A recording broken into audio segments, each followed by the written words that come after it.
दोस्तों, दिनाक्षी short hand में आपका स्वागत है। अगर आप चैनल पर नए हैं तो चैनल को सब्सक्राइब करें और बेल आइकन ज़रूर दबाएं। आज की साहित्य डिक्टेशन का यह 20वां दिन है। लगभग 400 शब्दों की डिक्टेशन 80 शब्द प्रति मिनट की गति से बोली जाएगी। अगर आपको इस डिक्टेशन की एडवांस आउटलाइंस और वाक्यांश की आवश्यकता है तो आप हमारा पेड बैच ज्वाइन कर सकते हैं। हमारे पेड बैच को ज्वाइन करने के लिए आप डिस्क्रिप्शन बॉक्स में दिए गए मोबाइल नंबर पर व्हाट्सएप कर सकते हैं। तो चलिए डिक्टेशन को स्टार्ट करते हैं। डिक्टेशन 5 सेकंड बाद स्टार्ट होगी। Ready, start. उत्तर भारत या हिंदी प्रदेशों में इस वैचारिक संघर्ष को हिंदी नवजागरण का नाम दिया गया। हिंदी नवजागरण और बंगला नवजागरण में बहुत सारी समानताएं थीं। समाज में आधुनिक और उन्मुक्त चेतना का सूत्रपात करना था। हिंदी प्रदेशों में सती प्रथा विशेषतः राजस्थान में जोरों पर थी, लेकिन यहाँ बंगाल की तरह सती के प्रश्न पर कोई उल्लेखनीय संघर्ष न हो सका। फिर भी हिंदी नवजागरण में बंगाल के इस अभियान के प्रति सम्मान का भाव दिखाई देता है। भारतेंदु मंडल के लेखकों ने सती की महिमा का गुणगान किया। हिंदी जागरण के अग्रणीय मंडल के लेखकों ने सती की महिमा का गुणगान किया। हिंदी जागरण के अग्रणीय नेताओं में दयानंद का नाम आता है।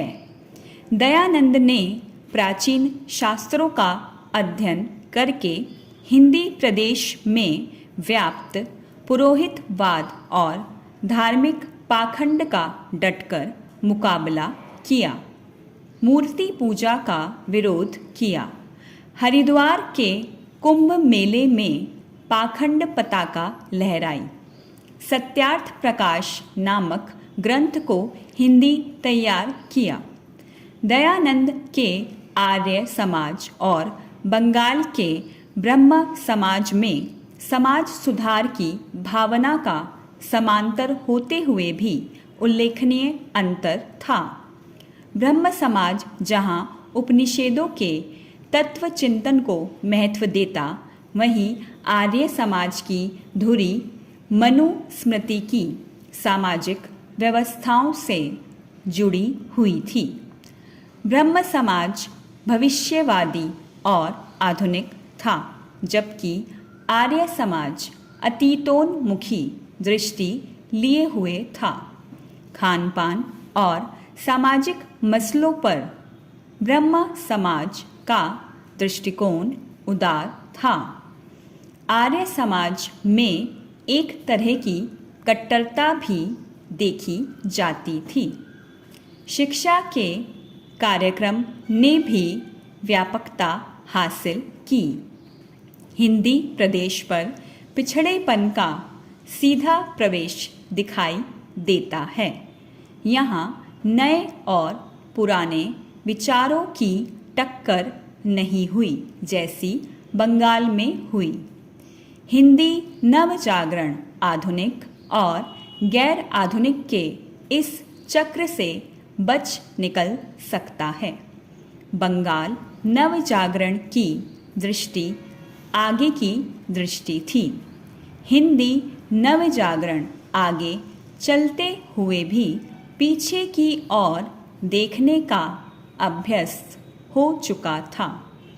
बंगला नवजागरण राजा राम मोहन राय, विद्यासागर डेरोनियो, केशव चंद्र सेन, देवेंद्रनाथ ठाकुर से होता हुआ बंगला नवजागरण ने स्वामी विवेकानंद, रामकृष्ण परमहंस जैसे स्वच्छंदतावादी विचारकों को जन्म दिया।